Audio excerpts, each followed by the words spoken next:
फाटल्या वर्सभरात आयिल्ल्यो कागाळी पळयल्यार पुलीस कॉन्स्टेबल ते उचेल्या ऑफिसरा मेरेन करप्शनाचे आरोप जाल्यात।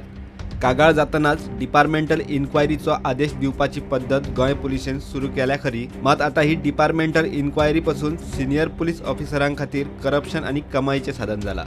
हालींच DIG विमल गुप्तान डिपार्टमेंटल इन्क्वायरी क्लियर करून बंद करूंक लाच मागली आनी घेतली म्हूण पुलीस अधिकाऱ्यां मदीं उलोवप जाताले।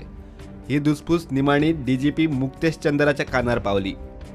DIG विमल गुप्ता आड ऑफिशियल कंप्लेन केल्ली ना, मात प्रकरणाची दखल DGPन घेतल्या। DGPक गाठलो तेन्ना ताणें सांगले ते हे: म्हजे कडेन हे प्रकरण आयले उपरांत ताची दखल घेतली।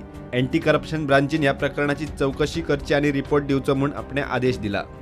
DIG आपणे आदेश दिला म्हूण सांगता खरो, मात त्या उपरांत आमी ACBचो SP बॉस्को जॉर्जाक गाठलो। तो म्हणटा आपल्याक लेखी आदेश आयिल्लो ना। डिपार्टमेंटल चौकशांची परिस्थिती कोताक धरपा सारकी ना। आदलो IGP सुनील गर्ग, SP देवेश महाला, DYSP गजानन प्रभुदेसाय, PI निलेश राणे आनी PI राजेश जोबा आड सुरू केल्ल्या डिपार्टमेंटल चौकशांचे निमाणे कितें जाले ते पळयल्यार आता विमल गुप्ता आड सुरू केल्ल्या चौकशेचे कितें वेगळे जातले म्हणपाक व्हडलोसो आधार ना। When the junior police officers indulge in corruption, then the common person or victims approach higher ups hoping that the senior officers will take appropriate action against the culprit officers.